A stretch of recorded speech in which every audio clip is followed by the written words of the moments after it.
नमस्कार, मैं हूं सुरेश चौहान के और आप देख रहे हैं बिंदास बोल। बिंदास में आपके सामने मुद्दा लेकर आए हैं, ऐसा मुद्दा जो हिंदुस्तान के आज़ाद होने के बाद कई बार उठा, संसद में उठा, देश के सर्वोच्च न्यायालय में उठा, हिंदुस्तान के करोड़ों मनों में, मुखों में उठा कई बार, लेकिन अब तक उस पर कोई निर्णय नहीं हो पाया। राजनीतिक इच्छा शक्ति की कमी और मुसलमानों को वोट बैंक के तौर पर बनाए रखने के लिए राजनीतिक दलों का एक लालच, अभी तक ये नहीं बढ़ा। लेकिन मोदी सरकार आने के बाद लोगों को उम्मीद जगी। इसी में सुप्रीम कोर्ट ने दोबारा, बल्कि कई बार अब तक इनिशिएटिव लिया, लेकिन इस बार फिर इनिशिएटिव लिया और ट्रिपल तलाक और कॉमन सिविल कोड, ये दोनों मुद्दे फिर अब हिंदुस्तान के मुंह में है, चर्चा में है, विचार में है, बहस में है। ऐसे में कई बार बिंदास में करीब 900 एपिसोड हो रहे और अब तक हम कॉमन सिविल कोड को आपके सामने कम से कम 10 बार लेकर आए हैं पिछले 7-8 सालों में। आज फिर तब यह मुद्दा ज़्यादा महत्वपूर्ण है जब देश की सरकार इसको लाने के दिशा में पहल कर रही है। सर्वोच्च न्यायालय इसको आग्रह के साथ लाना चाहता है और मुस्लिम समाज का बहुत बड़ा वर्ग भी अब इसके साथ आने के लिए तैयार है। ऐसे में एक देश दो कानून क्यों, यह आज का मुद्दा है और इस मुद्दे पर हम चाहेंगे कि हम सब मिलकर बात करें। पहले मुद्दे को नजर डालते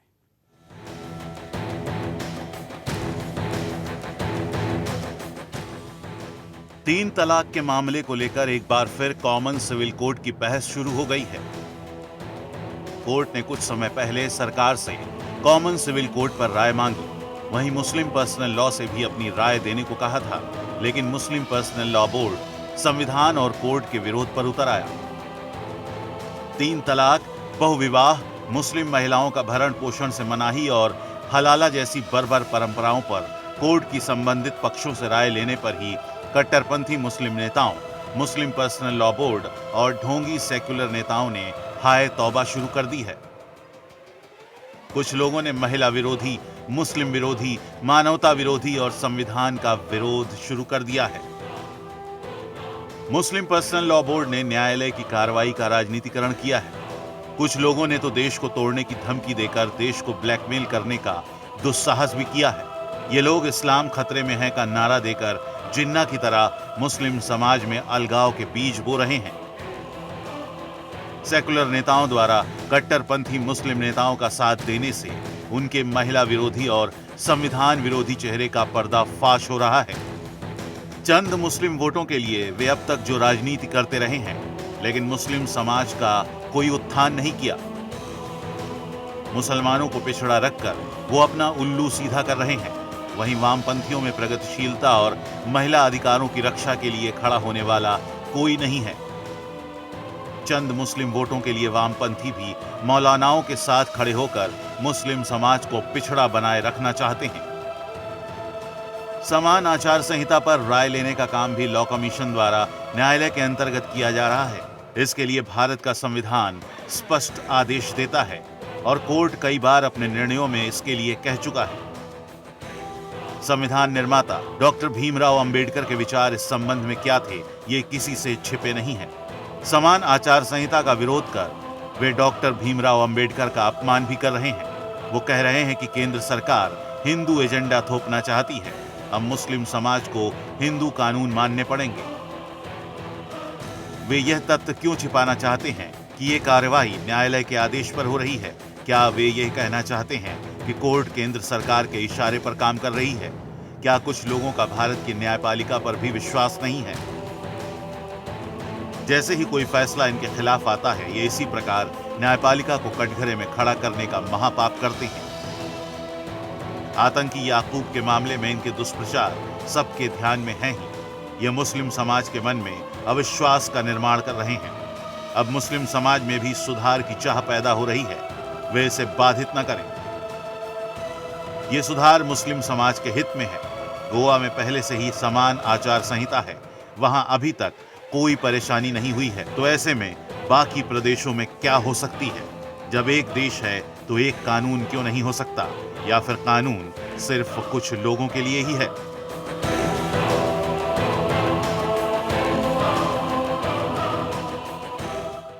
तो ये मुद्दा है और इस मुद्दे पर हम बहस चाहेंगे। हमारे साथ 4 विशेष अतिथियों का पैनल है। साथ में हमेशा की तरह बिंदास में आप अपने घर में बैठकर जो प्रतिक्रिया देते हैं उसके लिए टेलीफोन लाइनें खुली है। आज हम लंबी बहस करेंगे और चाहेंगे हम सब मिलकर चर्चा करें। हमारे साथ विनोद बंसल जी हैं, वीएचपी के नेता हैं। हमारे साथ मुस्लिम मामलों के जानकार, मुस्लिम धर्मगुरु भी जुड़े हैं, वो भी अपनी बात को रखेंगे।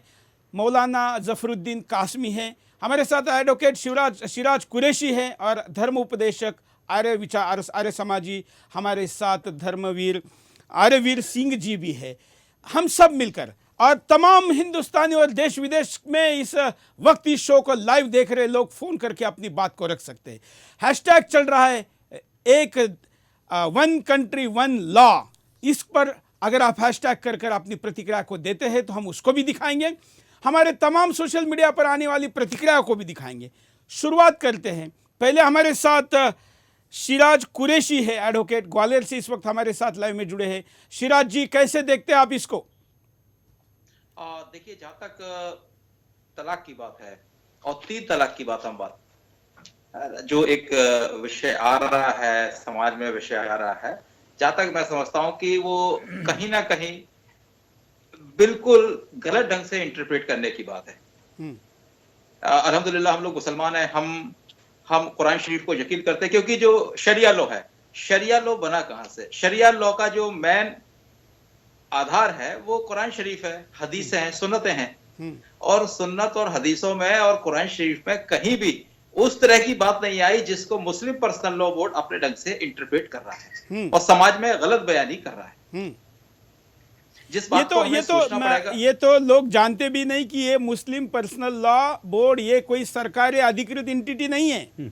मैं आपको बड़ी विनम्रता से एक बात कहना चाहूंगा कि जिस तरह से इन्हें बोर्ड शब्द लगाया है, मुस्लिम पर्सनल लॉ बोर्ड, बोर्ड एक ऐसा शब्द है जिससे एक भ्रम पैदा होता है कि एक सरकारी संस्था है, बल्कि ये फर्जी है। ये तो बड़ा विनम्रता पूर्वक अनुरोध है कि इसमें से पहले तो बोर्ड हटा जाए, या तो वो संस्था रखें या अंजुमन रखें या जो भी कुछ उनको रखना हो वो रखें, परंतु बोर्ड शब्द अपने नाम के पीछे से वो हटा दें। ये मैं इस पे बहुत कड़े ढंग से अपनी आपत्ति दर्ज करा रहा हूं। चलिए, आपके साथ जाफरी जी भी है, यहाँ पर मौलाना है और धर्मगुरु है, उनके भेष से भी इस बात को पता चलता है। अब वो क्या कहते हैं आपके इस प्रतिक्रिया पर? पहले मैं आप दोनों की बहस चाहूंगा। जाफरी जी,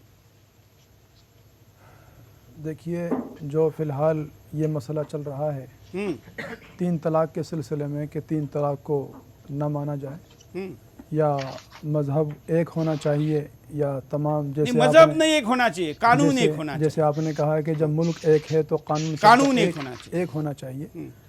तो मज़ाहिब तो अलग भी होते हैं सबके, लेकिन लेकिन जो मुल्क है, मुल्क का कानून अलग होता है और मजहबी जो एतबार से रस्म व रिवाज होते हैं हर एक के अलग अलग होते हैं।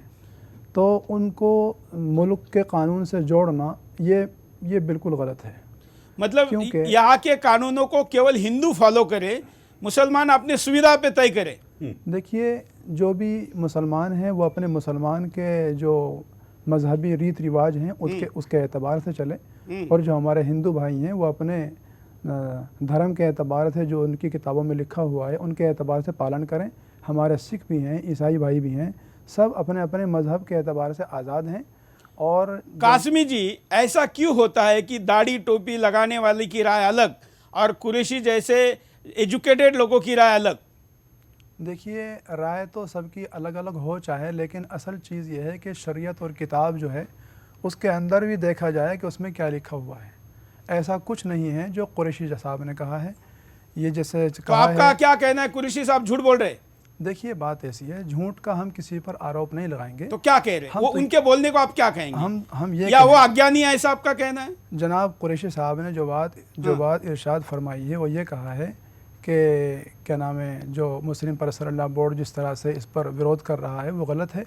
सबका कानून एक होना चाहिए, वो इसके हक़ में है, लेकिन मैं इसको गलत कहता हूँ। नहीं, आप क्या कह रहे हैं? मतलब कुरैशी जी जानबूझ के कर रहे हैं, एंटी इस्लामिक कुछ एक्टिविटी कर रहे हैं, ऐसा आपका आरोप है? नहीं, कुरान के अंदर ऐसा नहीं है। कुरान शरीफ जो कह रहा है वही बात मुस्लिम पर्सनल लॉ बोर्ड कह रही है। कुरैशी जी, ये तो आपको झूठा ठहरा रहे। देखिए, सच्ची बात है कि हमें सबसे पहले, हम लोग एडवोकेट हैं, हम सारी चीजें अपने किताब से ही बोलेंगे, किताब के अलावा हम कुछ भी बोल नहीं सकते, हमारे पास पावर भी नहीं है। अल्हम्दुलिल्लाह मैंने पहले ही बात अर्ज की है कि मैं अल्हम्दुलिल्लाह मुसलमान हूँ, कुरान शरीफ को मानता हूँ, उसके लफ्ज़ो लब मानता हूँ, और उसमें सूरे बकरा में जिस तरह से बात की गई है, तलाक के बारे में डिफाइन किया गया है, क्या मुस्लिम पर्सनल लॉ उसी बात को मान रहा है?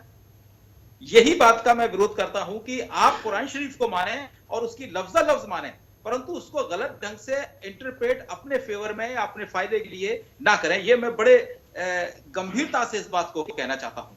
और ये लोग बार बार यही इल्जाम लगाते हैं कि 3 तलाक 3 तलाक 3 तलाक। व्हाट डज इट मीन 3 तलाक? आप कभी तलाके बुद्दत के बारे में बताएं मुझे, तलाके बुद्दत क्या होता है? उसमें आपको साफ पता लग जाएगा कि जो औरतों के हुकूक हैं, इस्लाम ने उन औरतों के हुकूक को महफूज किया है, उनको ताकत दी है इस्लाम। अच्छा जाफरी जी, अब ये निर्णय आने के बाद देश की ज्यादातर बल्कि करीब करीब सारी मुस्लिम भगिनियों ने इसका स्वागत किया है, तो जाफरी जी को आपत्ति क्या है? ये उनसे पूछिए ना सवाल कि जाफरी जी क्या आपत्ति है आपको? इज्जत करने की बात बताता है, वो कभी औरतों की बेइज्जती करने की या उनके हकों जाफरी जी की बात नहीं बताता है। देखिए मैंने महिलाओं के बयानों को पढ़ा, उन प्रतिष्ठित नामों की महिलाएं जो मुस्लिम समाज में प्रतिष्ठा रखती है, बड़े बड़े संगठन चलाती है, 10-10 लाख लोगों ने उनके अभियान पर साइन किया है। उनका कहना है कि आप जैसे मौलाना लोग अपना दुकान चलाने के लिए सब कुछ करते हैं। देखिए मीडिया पर कुछ भी आप दिखा सकते हैं, कोई भी कुछ दिखा सकता है, लेकिन जो असल हमारा इस्लाम है, कुरान के अंदर जो लिखा हुआ है वो तो नहीं मिट सकता ना। वही बिल्कुल सही बात है, पर वो बताइए तो कुरान शरीफ के अंदर, मैं वही बताना चाहता हूँ। कुरान शरीफ यानी कुरैशी साहब ये जो है कहना चाहते हैं कि 3 तलाक है ही नहीं। कुरैशी साहब क्या मैं वही अर्ज कर रहा हूं कि जिस तरह से कुरान शरीफ में इंटरप्रेट है, क्या मुस्लिम पर्सनल लॉ बोर्ड भी उसी तरह से इंटरप्रेट कर रहा है? मैं आपसे ये इतना अर्ज करना चाहता हूं, ये मुझे इतना सा बता। चलिए विनोद जी कुछ कहना चाहते हैं। विनोद जी, मैं एक बार ये पूछना चाहता हूं जफरुद्दीन साहब से कि ये मुझे बताएं कि थोड़ा सा इसमें जो शरीयत में जहां सिविल लॉज की बात है, वहाँ तो आप कहते हैं कि भाई ठीक है हमारे कानून लागू होने चाहिए, सिविल में तो शरीयत होनी चाहिए, लेकिन जब फौजदारी कानून की बात आती है तो फिर आईपीसी लागू होना चाहिए। अगर शरीयत को मानते हैं तो क्यों नहीं पूरी शरीयत को इन टोटो मानते? आप समझिए कि भाई मान लो फौजदारी जो कानून है उसमें क्या है कि अगर कोई चोरी करता है तो उसको हाथ काट दिए जाते हैं। क्या आप अलाउ करोगे? पहले इस बात पर भी बातचीत हो जाए। शरीयत को मानते हैं तो आपको तुरंत शब्द से उसको पूरे को मानना पड़ेगा। कासमी जी, जब पुस्तक की बात है, किताब की बात है, तो फिर उसको पूरा क्यों नहीं मानते? फौजदारी के जो कानून हैं उसमें तो गवर्नमेंट वहाँ पर पूरा इख्तियार रखती है। उसके अंदर कुछ नहीं कह सकते। मतलब जहाँ पर आपका हाथ काटने की बात आएगी वहाँ के लिए आपको भारत के कानून चलेंगे, क्योंकि हाथ नहीं काटने देते। महिलाओं के हाथ काटने की बात आएगी तो खुद काट देंगे। जहाँ पर सुविधा है वहाँ पर मुस्लिम पर्सनल लॉ बोर्ड और जहाँ पर सुविधा नहीं है आईपीसी जाए भाड़ में। जो बात मैं कह रहा हूँ उसको आप जरा सुनिए। वो बात यह है कि जहाँ पर हमारे इख्तियारात हैं, देखिए नमाज पढ़ना, रोज़ा रखना, ज़कात देना, हज करना, उसमें कोई दिक्कत नहीं। तो उसमें पर्सनल लॉ में क्या कॉमन सिविल कोड में रोजा रखने से मनाही है? क्या कॉमन सिविल कोड में छोटे भाई की पैंट पहनने और बड़े भाई का शर्ट पहनने में कोई मनाही है? ऐसा तो कुछ नहीं कहा गया। इसी तरह से हमारा निकाह है। ना आपकी टोपी बदलेगी, ना आपकी दाढ़ी कम करने के लिए हम कहेंगे, हमें कोई आपत्ति नहीं, आपको जैसा रहना रहिए। मैं थोड़ा सा इतिहास बताना चाहता हूँ चौहान साहब। मैं आपको बड़ा विनम्रता से एक इतिहास बताना चाहता हूँ कि जो बात अभी हजरत ने कही कि मुस्लिम पर्सनल लॉ, जहां तक सिविल की बात है तो आप मान रहे हैं, क्रिमिनल की बात है आप नहीं मानेंगे, इवन इकोनॉमिक जब ऑफेंसेस की बात है तो आप नहीं मानेंगे, ठीक है ना, सोशल जस्टिस की बात आएगी तो नहीं मानेंगे। और इस्लाम में सबसे बड़ी बात की गई है हुव्वल वतनी निस्फुल ईमान, जिसका मतलब है अपने वतन से मोहब्बत करो, अपने मुल्क से मोहब्बत करो, जो भी आपका मुल्क है। अगर आप पाकिस्तान में है तो पाकिस्तान से मोहब्बत करो। अगर आपको हिंदुस्तान में जन्म दिया है, अल्लाह ने हमें हिंदुस्तान में पैदा किया है, तो अल्हम्दुलिल्लाह हम पक्के मुसलमान होना चाहिए, पक्के हिंदुस्तानी होना चाहिए। लेकिन जाकिर नाइक तो कहता है कि धर्म पहले और राष्ट्रवाद में। पूछना चाहता हूं कि कभी उसने ये बात मुसलमानों को बताई कि आप जय हिंद बोलिए, भारत माता की जय बोलिए, या हिंदुस्तान से मोहब्बत रखने वाली कोई बात बोलिए? उसको तो विरोध करते हैं ये लोग। क्यों करते हैं? वही तो मैं बात बोलना चाहता हूं। कासमी जी, इस बात पर आपका क्या कहना है? कासमी जी, देखिए ऐसा है जैसा कि अभी बंसल जी ने कहा कि भाई फौजदारी का जो मामला नहीं, जो कुरैशी जी कह रहे हैं इसका जवाब दीजिए ना। कुरैशी साहब जो कह रहे हैं वो ये है कि हुब्बुल वतनी मिनल ईमान, के ईमान में से है, वतन से मोहब्बत आधा करना। वतन से मोहब्बत आधा ईमान है हमारा। अगर हम वतन से मोहब्बत नहीं करते तो हम आधे मुसलमान ही नहीं है, ये अल्लाह फरमाता है। वतन से हम इसकी मोहब्बत बात करना। कभी करते ही नहीं है, कभी हमने नहीं की। केवल हम तलाक की बात करेंगे, गिफ्ट की बात करेंगे, हिवा की बात करेंगे, या डिवाइडेशन ऑफ प्रॉपर्टी की बात करेंगे। कभी आप मुल्क से जुड़ने ही नहीं चाहते हैं मुसलमान। और जो पर्सनल लॉ बोर्ड मुसलमानों का नुमाइंदा बनने की कोशिश कर रहा है, जबकि वो है नहीं, तो उसको ये सबसे पहले 20 करोड़ मुसलमानों को बताना पड़ेगा कि ये मुल्क आपका है, आप हिंदुस्तानी हैं, और हिंदुस्तान के साथ आपको मिलकर चलना पड़ेगा। और जो कॉन्स्टिट्यूशन ऑफ इंडिया है ना, अगर आप उसका विरोध करते हैं तो आप सबसे पहले मुसलमान से ही आप खारिज हो जाते हैं, हिंदुस्तान से तो आप बाद में खारिज होंगे। मौलवी जी ने आते ही एक बात कही थी कि मुसलमानों को अपने अनुसार कानून मानना चाहिए, ईसाइयों को अपने अनुसार, हिंदुओं को अपने अनुसार, सिखों को अपने अनुसार। तो आप क्या चाहते हो, 15-20 बनवा दें देश के अंदर कानून? मतलब आपके कहने का मतलब ये है 15-20 कॉन्स्टिट्यूशन बनवा देंगे। नहीं, इसमें सिखों को जबरदस्ती मत खींचिए। इसको सिखों को मुस्लिम पर्सनल लॉ बोर्ड जबरदस्ती खींच रहा है। सिख तो हिंदू का हिस्सा है, ये हिंदू लॉ का ही हिस्सा है। इन्होंने शुरू में कहा कि सबका अपना अपना अलग संविधान होना चाहिए। शुरू में बोले थे ना आप कि मुसलमानों का उनकी किताब के हिसाब से, ईसाइयों का उनकी से, हिंदुओं का उनकी, मतलब आपके अनुसार 10-15 संविधान बन जाए देश के अंदर। ये तो आपने शुरू में ही बोला था ना आरवीर जी, ये तो शुरू से। चलिए ऐसा करते हैं, थोड़ा सा काश्मी जी को इतिहास बताते हैं कि ये मुद्दा कब उठा और क्या सिविल कोड पर अब तक बहसें हुई है, कैसे चर्चा हुई है, इसको देखते हैं।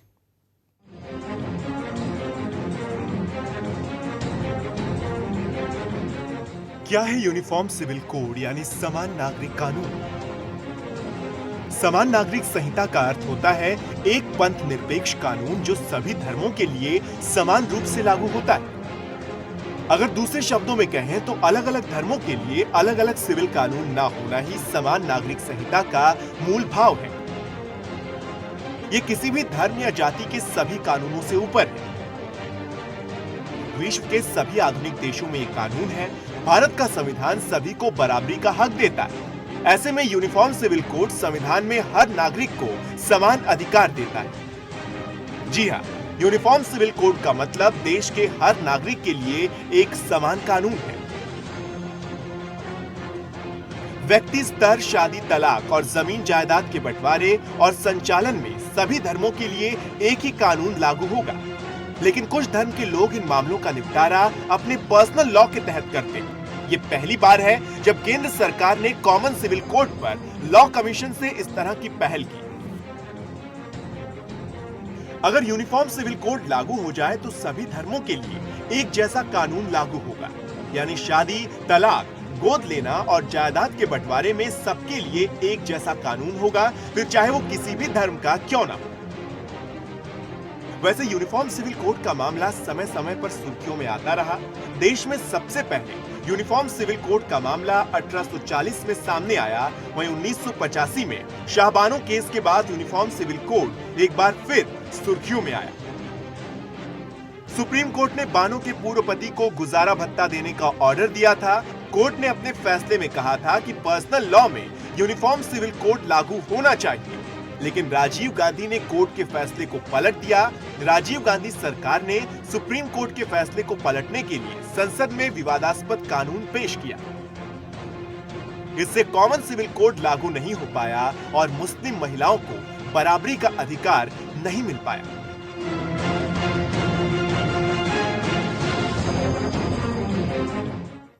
यह हमने आपके सामने इसलिए रखा है क्योंकि लोग आधी अधूरी बात बताकर भ्रमित करते हैं। बिंदास में कॉलर को भी हम विशेष महत्व देते हैं। कुछ कॉल्स लेते हैं, उनकी बात सुनते हैं कि हिंदुस्तान क्या कहना चाहता है। जय हिंद, बोलिए। हेलो, बोलिए। हाँ, मैं नसीम खान बदायूं उत्तर प्रदेश से बोल रहा हूँ। बोलिए। हाँ, ये मैं चाहता हूँ कि हिंदुस्तान में एक ही कानून होना चाहिए, सारे कानून एक ही हो, सबके लिए एक हो। जैसे कि नॉर्थ ईस्ट में कुछ स्टेट में गाय का गोश्त खाने की छूट है। हम चाहते हैं उत्तर प्रदेश में भी हमें गाय के गोश्त की खाने की छूट मिले। एक सा कानून बने गाय का गोश्त। क्या कुछ जगह पर सुअर का खाने की भी छूट है? आपको छूट चाहिए सुअर का गोश्त खाने की? फोन काट दिया। काश्मी जी, वो बर्दाश्त नहीं होता। काश्मी जी, एक मिनट, काश्मी जी जवाब देंगे। मृत्युदंड दिया गया है तो हमें भी परमिशन मिलनी चाहिए काश्मी जी, काटने की, जो गाय काट रहे हैं। ये ऐसे बदमाशों के लिए क्या जवाब है आपका? देखिए, ऐसा है कि अब वो जो कुछ बोल रहे हैं और आपने भी उसका जवाब दिया है, तो बहरहाल बात सही करनी चाहिए, किसी के दिल को नहीं दुखाना चाहिए। बात यह है, अभी जिस तरह हमारी इससे पहले बात हो रही थी तो उसमें यह है कि जैसे हमारे भाई साहब ने कहा कि सबके लिए अलग अलग, जैसे कि मैंने कहा था, मेरी बात को इन्होंने क्या नाम नकल किया था कि भाई सबके लिए अलग अलग होना चाहिए और मुल्क के, और तो फिर सबका बहुत सारे कानून बन जाएंगे मुल्क के अंदर। तो उसमें ये है, लेकिन आप जो बात बोल रहे हैं मुसलमान देशों में भी तो कानून महिलाओं के लिए ये नहीं है ना? क्या नहीं है? ट्रिपल तलाक वाली बात तो पाकिस्तान में भी नहीं है। नहीं, देखिए जहां पर कई लोग पाकिस्तान प्रेमी रहते हैं। ये आप ये देखिए, 3 तलाक अगर कोई देता है तो 3 तलाक पड़ जाती हैं। ये लिखा है किताबों के अंदर। पड़ जाती मतलब क्या? वो यानी 3 तलाक हो जाती है। तो अगर कोई 3 तलाक देता है तो वो 3 तलाक हो जाती है। और 3 बार हो जाती है, क्या मतलब हुआ इसका? जी, 3 बार हो जाती है मतलब क्या? हाँ जी हाँ, 3 बार तलाक दी तो 3 तलाक हो गई। नहीं तो आपने तो तलाक दे दी, क्या क्या ऐसी महिला भी तलाक दे सकती है आदमी को? नहीं, औरत को तलाक देने का समानता का हक। अधिकार कहाँ रहा? ये देखो क्या मजाक है। फिर महिलाओं के लिए समानता का अधिकार कहाँ रहा? यहां तक कि एक मिनट कुरैशी जी, अगर कहीं पर पुरुष महिला पर आरोप लगाता है या महिला पुरुष पर आरोप लगाती है तो पुरुष के लिए तो गवाही के लिए एक पुरुष का पूरा मत माना जाता है, लेकिन अगर महिला आरोप लगाती है तो उसके लिए 2 चाहिए। क्यों? 2 के बराबर 1 मानते हैं। तो फिर तो आप दूसरी तरफ आप समानता की बात भी कर रहे हो, फिर समानता कहाँ है फिर महिलाओं के लिए? कुरैशी जी,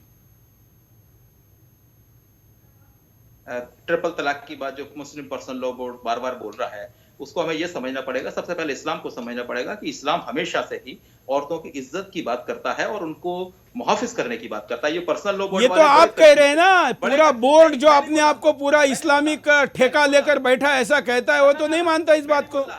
ये किताबें बोलती है, मैं अपनी तरफ से तो कुछ बोल ही नहीं सकता। ये इस्लाम, ये मुस्लिम लॉ की किताबें बोलती हैं, शरिया बोलती है। मैं पहले भी बोल चुका हूं कि अल्हम्दुलिल्लाह मैं मुसलमान हूं, कुरान शरीफ में मेरा बहुत ज्यादा यकीन है, ये बोल चुका हूं। और उसके बाद हिंदुस्तानी हो और भारत के संविधान में भी उतना ही ज्यादा यकीन है, ये हमें समझना पड़ेगा। भारत का संविधान ऑलरेडी आर्टिकल 25 में आपको इतनी सुविधाएं दे रहा है और बार बार आप ये बात करते हैं कि मुसलमानों को अलग से कानून देना चाहिए। ये मैं मुस्लिम पर्सनल लॉ बोर्ड से पूछना चाहता हूं मेरे भाई कि अगर आप पूरा ही कानून चाहते हो, शरिया का कानून, तो या तो आप पूरा शरिया का कानून मानो, परंतु मानने से पहले आप जानो हजरत आयशा, उनकी कितनी इज्जत थी इस्लाम में, जिस और हजरत अबू बकर। आप तो 7वीं शताब्दी के बातें बता रहे हैं ना, फिलहाल क्या ये लोग क्या हाल बना के रखा है?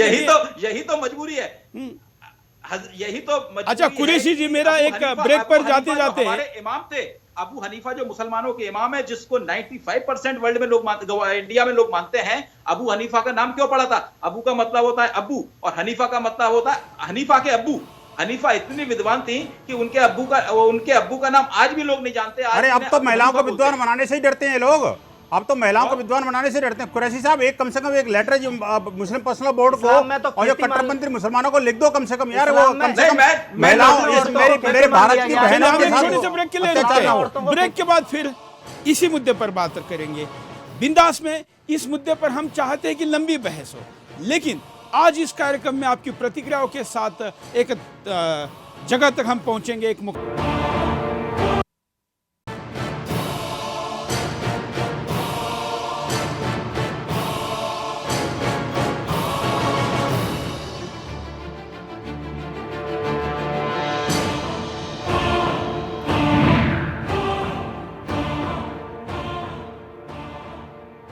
ब्रेक के बाद आपका एक बार फिर से स्वागत है। आप बिंदास बोल देख रहे हो और बिंदास में हम आपके सामने ये मुद्दा लेकर आए। मुद्दा है कॉमन सिविल कोड का। मुद्दा है कि देश तो कानून अलग अलग क्यों, एक ही कानून क्यों नहीं?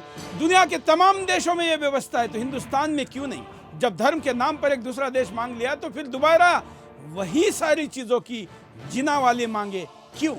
ये एक अभियान के रूप में हम आपके सामने लेकर आए। भारत सरकार ने इस विषय पर प्रतिक्रिया मांगी है हिंदुस्तानियों की।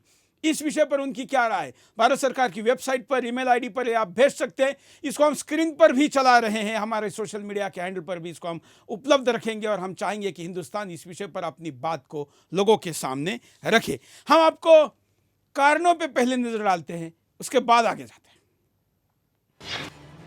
संविधान कॉमन सिविल कोड की बात कहता है। हमारे संविधान में स्पष्ट लिखा है कि देश में कॉमन सिविल कोड लागू होना चाहिए। ऐसे में अभी तक कॉमन सिविल कोड का लागू ना होना कई सवाल खड़े कर रहा है। कोर्ट सिर्फ संविधान का पालन करने की बात कर रहा है। कोर्ट ने महिला अधिकारों के मामले को लेकर केंद्र सरकार से पूछा है कि सरकार क्यों कॉमन सिविल कोड लागू नहीं कर रही। वहीं सरकार ने महिला अधिकारों को लेकर मुस्लिम पर्सनल लॉ बोर्ड से भी सवाल किया। मुस्लिम महिलाओं को न्याय नहीं मिलता। ट्रिपल तलाक को हटाने के लिए मुस्लिम महिलाएं लगातार संघर्ष कर रही हैं। मुस्लिम महिलाएं मांग कर रही हैं कि उन्हें भी पुरुषों के अनुसार हक मिले, लेकिन मुस्लिम पर्सनल लॉ मुस्लिम महिलाओं को उनके अधिकार देने के खिलाफ रहा है। पंथ निरपेक्ष राष्ट्र में दो कानून नहीं हो सकते। हमारा देश संविधान के अनुसार चलता है। सभी धर्म और जाति के लोगों के लिए समान कानून का पालन कर रहा है। ऐसे में एक देश में दो कानून देकर हम संविधान का सही से पालन नहीं कर पा रहे। पुरानी सरकारें कट्टरपंथियों के आगे झुकती रहीं। अभी तक देश में कॉमन सिविल कोड का लागू ना होना संविधान का सबसे बड़ा अपमान रहा है। सरकारों को चाहिए होता है कि सरकार संविधान के नियमों का पालन करे, लेकिन राजीव गांधी की सरकार ने तो संविधान विरोधी बिल को संसद में पारित करवा दिया। हम जरा आपको मुस्लिम पर्सनल लॉ बोर्ड की प्रेस कॉन्फ्रेंस दिखाते हैं, क्योंकि जो यहाँ नहीं है, हालांकि काज़मी जी उसको रिप्रेजेंट कर रहे हैं, लेकिन हम फिर भी यह चाहते हैं कि उन्होंने अपने शब्दों में क्या कहा उसको सुने। लॉ कमीशन ने जिस तरह ये क्वेश्चनायर पेश किया है, उसकी शुरुआत ही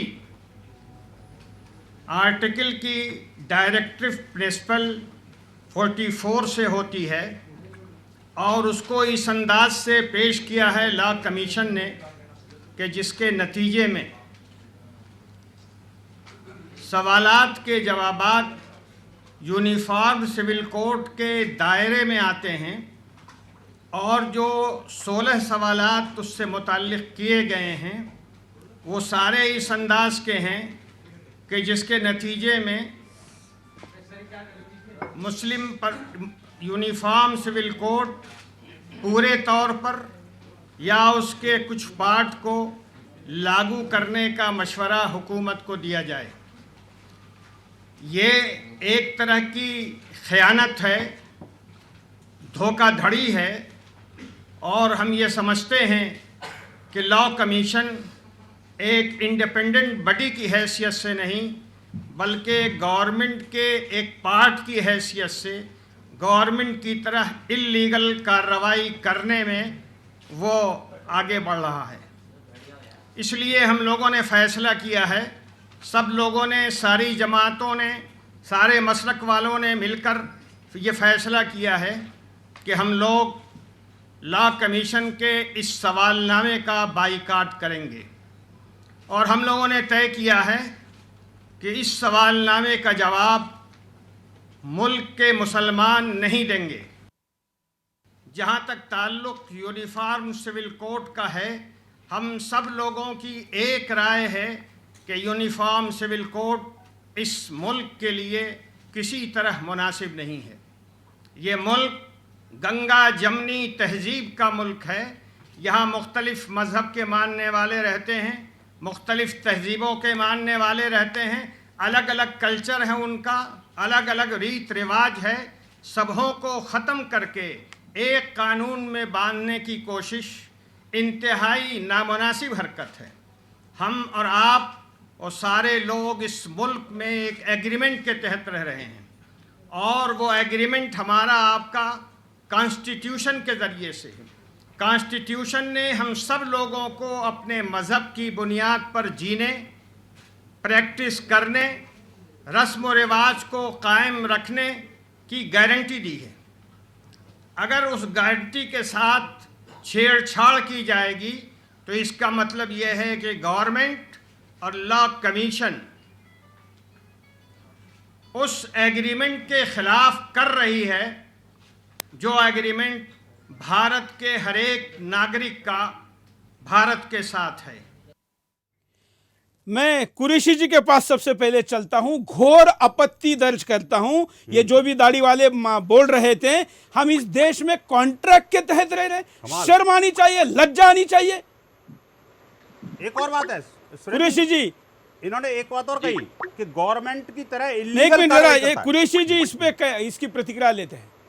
जी इस देश में कॉन्ट्रैक्ट के तहत रह रहे हैं। देखिए, ये इनको यही नासमझी है। इनकी नासमझी ये है कि हम इस मुल्क में पैदाइशी रह रहे हैं, हम यहाँ के मूल भारतवंशी। ये बात को इनको समझने में थोड़ी परेशानी होती है। चलिए, उनके प्रतिनिधि हमारे साथ कासमी जी, उनको पूछते हैं। कासमी जी, आप उनके प्रतिनिधि के तौर पर बैठे, हिंदुस्तान में आप कॉन्ट्रैक्ट के तौर पर रह रहे हैं, एक एग्रीमेंट के तौर पर रह रहे हैं। नेचुरली इनको 47 में चला जाना चाहिए था ना। कासमी जी, आप इसका जवाब दीजिए। कासमी जी, आपको तो चला जाना चाहिए था 47 में। और रही बात चौहान साहब, गंगा नहीं, कासमी जी को बोलने दीजिए ना। गंगा जमनी तहजीब, अरे भाई, उनको बोलने दीजिए, जिसका नाम लिया वो बोले। देखिए, ऐसा है, उन्होंने जो बात कही है वो इस एतबार से कही है कि भाई अगर इस तरह के कानून बनते हैं, एक ही कानून के दायरे में सारे मजहबों को लाते नहीं तो हैं, क्या आप एग्रीमेंट के तहत रह रहे हैं हिंदुस्तान में? बिल्कुल नहीं, कोई भी नहीं है। तो आप उसका निषेध करिए। कौन बोल रहा था वो? जितने भी नहीं, जिसने ये बोला उसका निषेध करिए। जितने भी हमारे जिसने ये बोला उसका निषेध करिए। जी, गलत है। जितने भी सिर्फ गलत कहेंगे, निषेध नहीं करेंगे। उनको माफी मांगनी चाहिए। उन्होंने जो हम कहा है उसमें आप भी आते हैं। आजमी जी, आप खुद विरोध इसने जो हम कहा है उसमें आप भी आते हैं। किराएदार नहीं है कोई भी। अरे मालिकाना हक ही जताएंगे, एग्रीमेंट दिखाएंगे। कर्तव्य नहीं है इस देश के प्रति कोई। हिस्सेदार ये हैं मुल्क हम सब नहीं है, इस मुल्क के। ये मुल्क नहीं है, ये हमारी माँ है। इसको हम हमें सब सोचना चाहिए। हम सब ये इस भारत मुल्क के माता है हिस्सेदार हमारी। हैं, किराएदार नहीं। माता होते तो उसको जय करने में इतनी तकलीफ क्यों भारत होती? माता तो फिर जय तो बोलते देखिए विनोद जी, जब भी इनका मुंह खुलता है ऐसी कोई बातें निकलती है। ये बोल रहे हैं हम किराएदार नहीं, मालिक है। मालिक हैं। मतलब अधिकार ही चाहिए। वैसे agreement धर्म से के रह रहे हैं। नाम पर तो एक देश मांग लिया था ना। मैं वही कह रहा हूं, जब एग्रीमेंट मतलब ये है कि जब भारत का विभाजन हो गया, एक सेपरेट लैंड इन्होंने ले ली, तो फिर यहाँ क्या कर रहे हैं? फिर एग्रीमेंट कौन सा हुआ तुम्हारे साथ में? कोई एग्रीमेंट नहीं हुआ। एग्रीमेंट ये था कि भाई जो भारत की संस्कृति है, उसकी मर्यादाएं, जो इसके इतिहास है, इसके महापुरुष हैं, उनके अनुसार आप उनका सम्मान करते हुए रहोगे, देश का कानून मानोगे, एक कानून के तहत रहोगे। ये कोई मतलब थोड़ी। अब आप देखिए, इसमें इस प्रेस कॉन्फ्रेंस में मैं आपको बता दूं कि आप भी थोड़ा ज्यादा जल्दी कर रहे हैं, वो भी ज्यादा जल्दी कर रहे हैं। ये देश भारत है और भारत के हम मूल निवासी हैं। इस बात को कहने में हमें शर्म नहीं करनी चाहिए। ये हमारे गर्व की बात है। हाँ, लेकिन जो एग्रीमेंट की बात करता है उसका निषेध होना चाहिए ना। इसको हिंदुस्तानी बोला जाता है और हिंदुस्तानी कहने में हमें गर्व होना चाहिए, बिल्कुल की बात नहीं आना चाहिए। बिल्कुल। और हिंदुस्तानी होने पर गर्व करने के बजाय हम एक एग्रीमेंट के तहत रहने की बात करने वाले का निषेध करना चाहिए। मुझे पता नहीं, इस प्रेस कॉन्फ्रेंस का इस वीडियो को मैंने पहले नहीं देखा था। इस वीडियो का देश में विरोध क्यों नहीं हुआ? मुसलमानों ने इसके खिलाफ आकर आवाज क्यों नहीं उठाई? एग्रीमेंट के तहत रहना, नोटिस दूंगा इनको। क्या ये यहाँ एग्रीमेंट पर के तहत हम भारत में नहीं रहते हैं। भारत हमारी माँ है, इसमें हमारे रहने का हक है हमारा, इसलिए हम भारत में रहते हैं। इस बात को इनको समझना चाहिए। नहीं, कुरैशी साहब, अगर ऐसी बात है तो अब जितने भी मुस्लिम धर्मगुरु हैं और जितने भी मुस्लिम उलेमा हैं, जितने भी मुस्लिम एडवोकेट हैं, उनको सबको इनके खिलाफ कानूनी कार्रवाई करनी चाहिए। मैं काम कर रहा हूं। आखिरकार ये कैसे आप लोगों के प्रतिनिधि हम बन इस गए? मुद्दे को छोड़ेंगे नहीं। ये जिसने ये कहा है कि एग्रीमेंट के साथ रहते हैं, हम एग्रीमेंट देखना चाहते हैं। हम देखना चाहते हैं कि कौन से एग्रीमेंट के तहत रहते हैं और किसके बाप ने एग्रीमेंट किया है भारत सरकार के साथ या हिंदुओं के साथ। आखिर ये बार बार एग्रीमेंट और अधिकारों की बात करके किसको ब्लैकमेल करना है? और यही बातें ऐसी चलती रही तो हिंदुस्तान पर भी इसका क्या परिणाम होगा, जरा परिणाम के रूप में देखते हैं।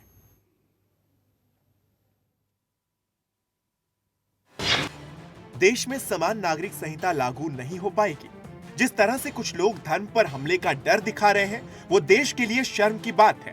हम एक और तो दुनिया का सबसे बड़ा लोकतंत्र होने की बात करते हैं, वहीं कुछ लोगों के लिए देश से पहले हमेशा धर्म रहा है।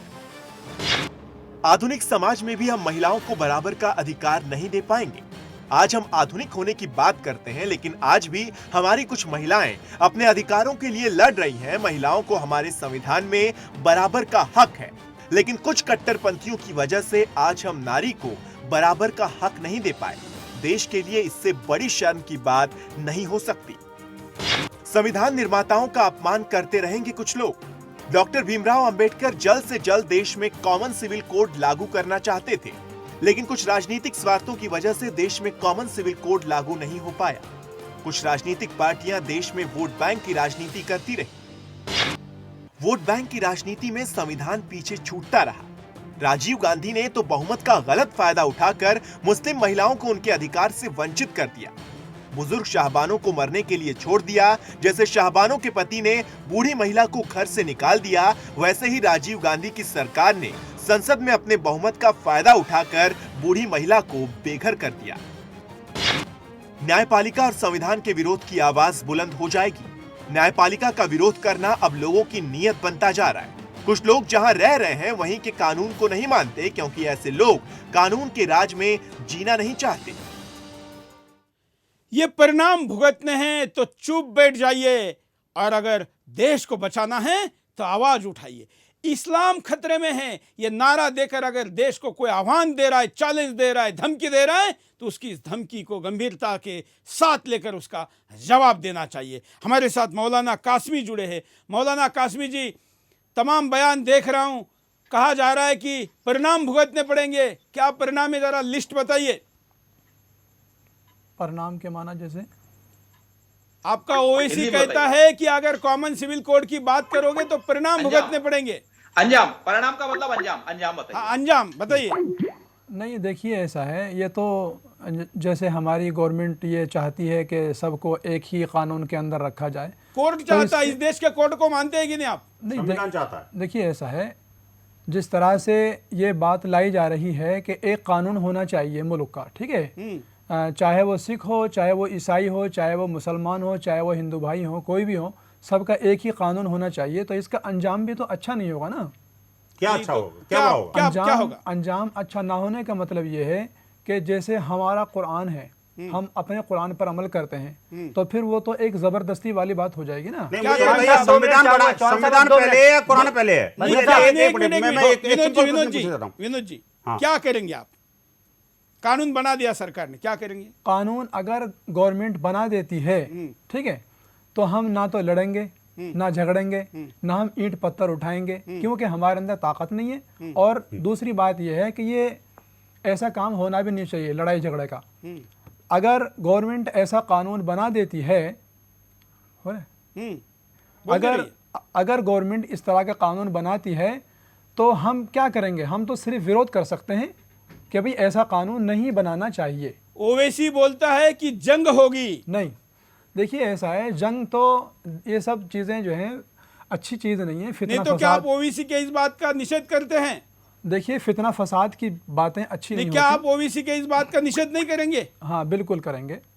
देखिए, जंग का यहाँ पर निषेध कब करेंगे? जंग का यहाँ पर नाम बिल्कुल नहीं आना चाहिए। देखिए, अगर जो है कानून बन जाता है इस तरह का कि एक ही लॉ के अंदर सबको रखा जाए, तो जंग तो कोई नहीं करेगा भाई। सब ये चाहते हैं कि अमन से रहें, समझे? नहीं, इस्लाम तो कभी नहीं चाहता कि अमन से रहें। आप सुन लीजिए, 2 मिनट बोलना चाहूंगा बस। कुरान का सूरह तौबा आयत संख्या 5, फैजन सलकल असरुल हुरुम फक्तुल मुशरिकीन है सुबजतमुहुम। रमजान के पवित्र महीने बीत जाने पर मुशरिकों को जहां पाओ वहां कत्ल कर दो। अगर आपकी कुरान के अनुसार चले तो हम तो जिंदा ही नहीं रह पाएंगे।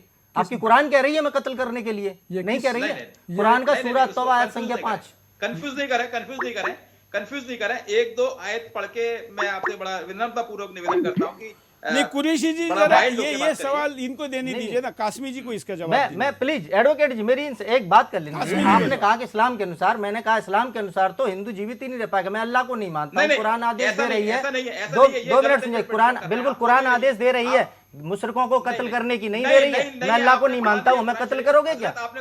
कुरान के सूरह तौबा आयत संख्या 5 में सिराज कुरैशी जी, आपके इस्लाम के अनुसार ऐसा नहीं है। हम जीवित नहीं रह सकते। कासमी जी के इस्लाम के अनुसार क्या है, जरा देखते हैं ना। चले एडवोकेट जी को जवाब देने दीजिए, बताइए। ठीक है, हम ये कहते हैं कि सिराज जी का इस्लाम ये नहीं कबूल करता। अब कासमी जी की बात सुनते हैं। कासमी जी, इस्लाम मोहब्बत का धर्म है।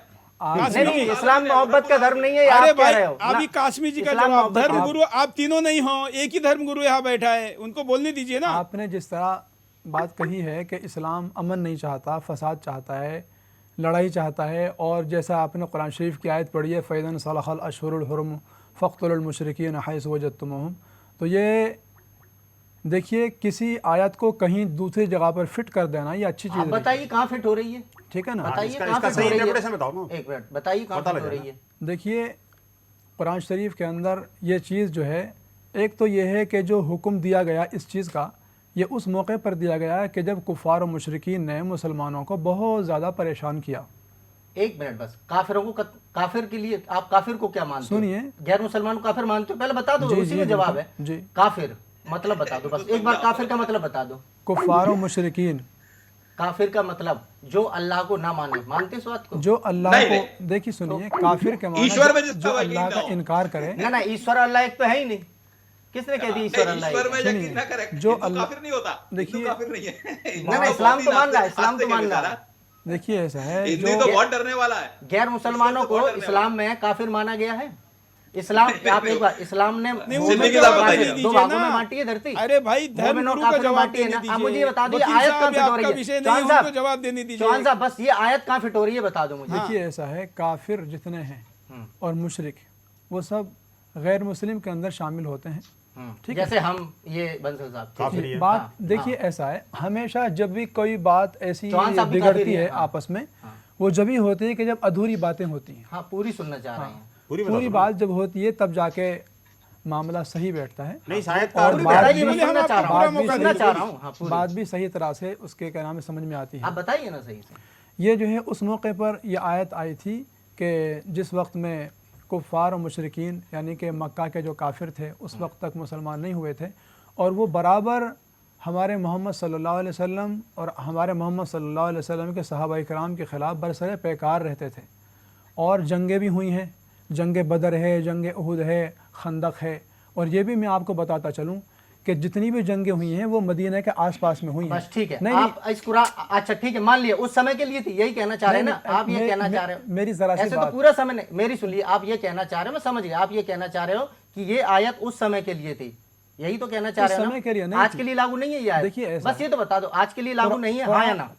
नहीं, आज लागू है या नहीं ये देखिए, आयत? हाँ और ना के अंदर जवाब तो लेना फिर नहीं, मुझे ये नहीं, ठीक है, बात पूरी- आज ये तो आयत गोल लागू गोल है या जवाब नहीं? दीजिए ना, गोल गोल जवाब मत आप दीजिए। आज ये आयत लागू है या नहीं, बस। अगर आज ये आयत लागू नहीं है तो आप मीडिया के सामने बैठे बोल दीजिए मैं कुरान के सूरा तौबा की आयत संख्या 5 को नहीं मान रहा हूं, बोल दीजिए। नहीं, कुरान और शरीफ मानते हैं तो उसका इंटरप्रिटेशन और बताइए। मानते हो तो बताइए, मुझे कत्ल करेंगे, चौहान साहब को कत्ल करेंगे, नहीं, बंसल साहब को कत्ल करेंगे। आप कुरान देखिए शरीफ, गोल गोल घुमा रहे हैं, बात के जवाब कुरान नहीं दे रहे हैं। शरीफ जो है अलिफ लाम मीम से लेकर के वन्नास तक क़यामत तक के लिए है। समझे नहीं समझे? अरे भाई, आप खुद कह रहे हैं कि देखिए, ये मैंने तब के लिए मैंने है। सिर्फ इतना पूछा कि ये आयत कब, आप बोले कि अभी के लिए फिट नहीं होती, ठीक है, तो मैंने कहा कब के लिए फिट होती है, आप उसमें बात गोलमोल घुमाने लगे, ठीक है ना? मैंने यही तो पूछ रहा हूं, मैंने आपसे पूछा क्या ये आयत आज लागू होती है या नहीं, आपने इसका भी जवाब नहीं दिया कि आज लागू हो रही है नहीं। आप जवाब तो एक भी बात का दे नहीं रहे हो। देखिए टीवी चैनल पर कैसे दे देंगे?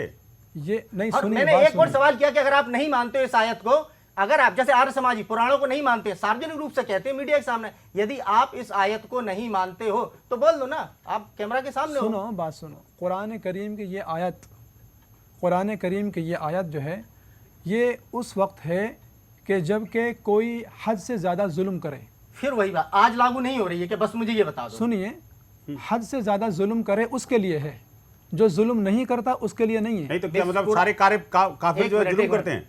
मैं वही तो फिर वहीं पर आ सारे रहा काफिर हूं, फिर जुल्म वहीं करते पर हैं, आ रहा ये हुआ। हूं। इस्लाम में इंसानों को मोमिन और काफिर दो भागों में बांटा है कि नहीं? मोमिन और काफिर, हाँ, इसके अलावा बिल्कुल। कोई तीसरा है? नहीं है ना? जी नहीं, जैसे आप कौन हो? मोमिन। जी मैं मोमिन नहीं हूँ, मैं कौन हुआ? काफिर। आप बता दो लागू हो रही है कि नहीं मेरे ऊपर ये नहीं, आयत? बिल्कुल नहीं। फिर किस पे लागू हो रही है? क्योंकि जहाँ पर अमन व अमान है और जहाँ पर कोई जुल्म नहीं कर रहा है किसी के ऊपर, और वहाँ पर दूसरी तरफ ताकत भी नहीं है, तो फिर ऐसे आज कैसे हो महाराज, जाएगा? आज ये आयत लागू हो रही है नहीं? आप चैनल पे बैठे मुझे ये तो बता दीजिए, आज ये आयत लागू है या नहीं? नहीं, मौका उस नहीं समय है। के लिए थी, आज आज का- नहीं है लागू। आज का ये आयत देखिए, आज हर- आप इस आयत को नहीं मानते? नहीं ऐसा कैसे? आप हर चीज उसके मौके पर ही मानी आपने जाएगी। पूरी दुनिया का इतिहास बता दिया, एक छोटी सी जवाब का आपने, छोटी सी, मैंने सिर्फ आपसे इतना चलिए पूछा था। चलिए, इसको खींचने की जरूरत नहीं, सब जानते हैं। हर चीज हम उसके कुरैशी मौके जी पर के ही पास होती चलते, है। कुरैशी जी। मतलब जानोगे भी और कुरैशी नहीं, जी, मतलब जानते भी और मानोगे भी क्या नहीं है? कोई धर्म इतनी भी अनुमति नहीं देता कि कोई चीज समय संगत किसी समय नहीं है तो उसको स्वीकार करे?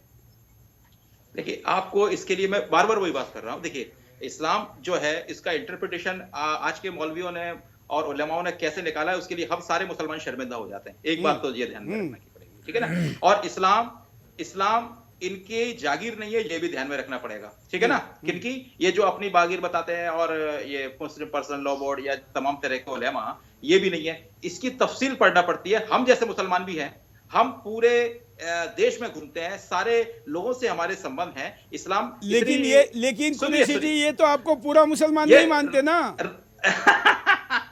इनके मानने से आप दाढ़ी नहीं रखते, मूछ नहीं काटते, टाई भी पहनता हूँ, छोटा पजामा नहीं पहनते। रब्बुल आलमीन है, अल्लाह रब्बुल आलमीन है, रब्बुल मुस्लिमीन नहीं है। ये इनको समझना पड़ेगा। नहीं, देखिए हमें किसी भगवान के प्रति देख, हम तो 33 करोड़ को भगवान को मानते हैं, 2-4 भगवान और बढ़ जाए, हमको कोई इसमें नहीं है कि किसी के माबूदों का बुरा नहीं बोलेंगे। माबूद मतलब किसी के मूर्तियों को बोलना ही नहीं चाहिए, बोलना ही नहीं चाहिए ना, बोलने भी देंगे, कलर के पास चलते नहीं, देने वाली बात नहीं है। कुरान मना करता है, जय हिंद बोलिए, इस्लाम मना करता है इसको, ठीक है ना। और इन लोगों सुदर्शन टीवी से नमस्कार। मेरा ये बड़े हमारे धर्मगुरु बैठे हैं, इनको भी एक नमस्कार करता हूँ।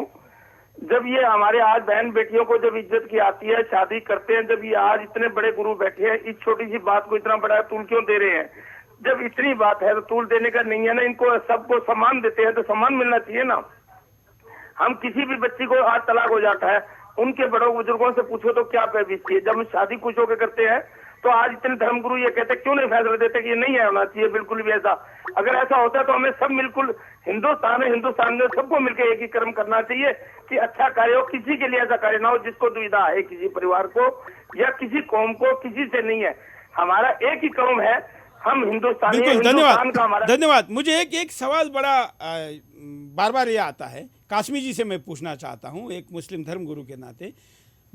हम कॉमन सिविल कोड थोड़ी देर बाजू में रखते, जब बात ट्रिपल तलाक की आती है, जब हिंदू या बाकी मानवतावादी लोग या मुस्लिम के भी कुछ लोग जब कहते हैं, मैं कह रहा हूं कि ट्रिपल तलाक पर आप विचार करिए, मेरा क्या फ़ायदा है? आज मुस्लिम समाज में अगर महिलाएं असंतुष्ट रहेगी तो शायद अगर मैं आपका दुश्मन हूं तो इसमें मेरा इसी में फ़ायदा है कि असंतुष्ट रहे और आपसे आपके जुल्म के खिलाफ लड़ती रहें। मेरा तो कोई फ़ायदा नहीं, मैं तो मानवता के दृष्टिकोण से कह रहा हूँ, तो आप इसको गलत नज़र से क्यों लेते हैं मौलाना जी? देखिए ऐसा है, अगर आप हजरात हमारी महिलाओं के हुकूक के सिलसिले में बहुत ज़्यादा फ़िक्रमंद हैं और उनके लिए हम बहनें मानते हैं, हाँ, हम और कोई रिश्ता नहीं मानते, बहनें मानते हैं, माँ मानते हैं, और उनके लिए बहुत अच्छी सुविधाएं देने के लिए तैयार हैं। हाँ, तो देखिए ऐसा है, और भी बहुत सारे मसाइल हैं जिसके अंदर काम करने की ज़रूरत है। जैसे सचर कमेटी की जो मतलब आपको रिजर्वेशन चाहिए, तो आपको संसद में जाने के लिए सच्चर कमेटी चाहिए, आपको तलाक देने का अधिकार दिया जाए, आप उसको लात मार के बाहर निकालने का अधिकार अपने पास चाहते और सरकार से सच्चर कमेटी की बातें चाहते हैं। एक बार मैं पूछना चाहता हूँ कासिम साहब से, ये जो हलाला क्या होता है, थोड़ा हलाला को भी थोड़ा देश को बताएं कि आखिर नहीं। चलिए आज थोड़ी समय की कमी है हमारे पास, हम आज इस मुद्दे को खत्म नहीं करते, हम इस मुद्दे को आगे के लिए भी जारी रखते। उपाय क्या हो सकते हैं, जरा इस पर नजर डालते, उसके बाद एक प्रतिक्रिया चारों अतिथियों की लेंगे। पहले उपाय को देखते हैं। मुस्लिम महिलाओं को न्याय दिलाने के लिए सभी नेता आगे आए। सभी नेता महिलाओं के बहुत बड़े हितैषी बनते हैं। क्या ऐसे नेता मुस्लिम महिलाओं को भी न्याय दिलाने के लिए आगे आएंगे? लेकिन जैसे ही मुस्लिम महिलाओं को न्याय की बात आती है, ये नेता तुरंत अपने बिलों में छुप जाते हैं या फिर महिला विरोधी बातें शुरू कर देते हैं। देश में संविधान को लागू करने के लिए सरकारें और न्यायालय मजबूती से आगे आए। कुछ लोग अपनी सत्ता बचाने के लिए विरोध करेंगे ही, क्योंकि इससे इनकी हजारों साल की सत्ता हाथ से जाती हुई दिखाई दे रही है, जिसके जरिए ये लोग महिलाओं को अपना गुलाम मानते हैं। भारत का लोकतंत्र कमजोर होगा। हम दुनिया के सामने शेखी मारते हैं कि हम सबसे बड़े लोकतंत्र हैं, लेकिन आज भी हमारी महिलाएं अपने अधिकारों के लिए लड़ रही हैं। अगर हम वाकई अमेरिका जैसा लोकतंत्र बनना चाहते हैं तो हमें हमारी उन महिलाओं को अधिकार देने होंगे जो आज भी अपने अधिकारों के लिए लड़ रही हैं। कॉमन सिविल कोड के लागू होने में बाधा खड़ी होती रहेगी। पहले की सरकारें तो कॉमन सिविल कोड पर बात ही नहीं करती थी। केंद्र सरकार ने अब कोर्ट के कहने पर अपनी राय दी, लेकिन धर्म की आड़ में कुछ लोग संविधान का विरोध कर रहे हैं। ऐसे में आने वाले समय में सरकार और कोर्ट को कड़े निर्णय लेने होंगे। मुझे लगता है कि पहले तो चारों अतिथियों को मैं ये पूछना चाहूंगा कि ये बहस आगे भी जारी रखनी चाहिए, कल परसों आगे भी चलनी चाहिए, इस पर आप सहमत हैं? बिल्कुल, यस, बिल्कुल जरूर होनी चाहिए। कासमी जी करते रहिए, लेकिन कासमी जी अगली बार जवाब तैयार करके कासमी जी आप भी चाहते हैं बहस हो, चर्चा हो? कासमी जी एक बार चलिए, कुरान थोड़ा ठीक से हम पढ़ के बिंदास बोल में आने वाले दिनों में मुस्लिम बहनों को भी बुलाएंगे, बहुत बढ़िया, ये मुस्लिम अच्छी वकीलों को अच्छी बुलाएंगे, पहल है। कासमी जी जैसे लोगों को भी बुलाएंगे।